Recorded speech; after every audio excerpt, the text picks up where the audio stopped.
नमस्कार. कसे आहात सगळे? हे आहे बघा माझं झेंडूचं शेत.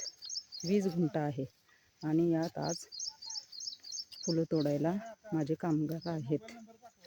यात मला 7-8 पोती फुलं आज गावणार आहेत.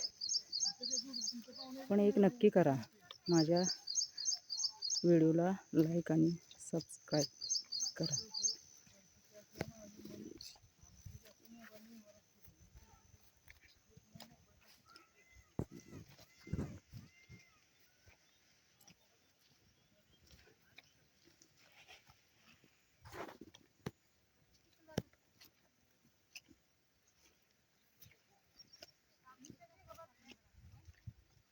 हे माझं शेत 20 गुंठ आहे.